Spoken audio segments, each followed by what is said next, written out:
Chicago officials have a message for last night's looters. We have you on video, and we will pursue you to the fullest extent of the law. Check it out, the scene in downtown Chicago overnight as dozens of stores along the city's Magnificent Mile were vandalized and robbed, and gunfire was reported hours after an officer-involved shooting resulted in a face-off between protesters and police. At least 100 arrests were made, 13 officers injured.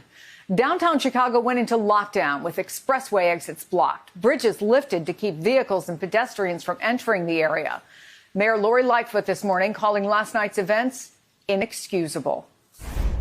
This is not legitimate First Amendment protected speech. These were not poor people engaged in petty theft to feed themselves and their families. This was straight up felony criminal conduct. To those who engaged in this criminal behavior, let's be clear. We are coming for you. Joining me from Chicago is NBC News reporter Shaquille Brewster. She couldn't have been any more clear there, but give us a sense of what happened. I know some of the problems were continuing into the early morning hours even, right, Shaq? That's right, Chris, and it's something that really developed over the course of the day. Police say it started with that officer-involved shooting. They say they were responding to a call, and when they saw a suspect, he then ran on foot.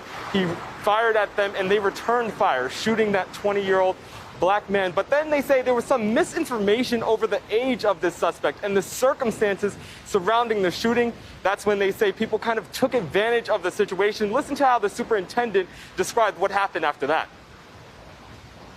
Officers were dispatched to our downtown area once we got word of the social media post. Soon, car caravans were headed into the loop.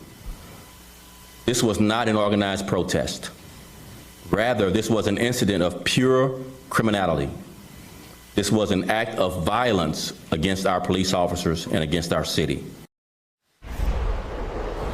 And the violence and destruction was pretty widespread throughout the city. You see some of the cleanup still going on right now. Many of the businesses that were previously boarded up in May after the death of George Floyd and the uprisings then, they are now finding themselves having to board up one more time. To protect the businesses this time around, officers are saying that they'll be put on 12-hour shifts. There'll now be vacation days that are going away. The city is saying they're taking this seriously. At the peak, there were 400 officers deployed to the downtown area last night. As you see from the destruction, it just was not enough. The officers and law enforcement were overwhelmed by that organized violence that happened last night. Chris? Shaquille Brewster, thank you for that update. Much appreciated.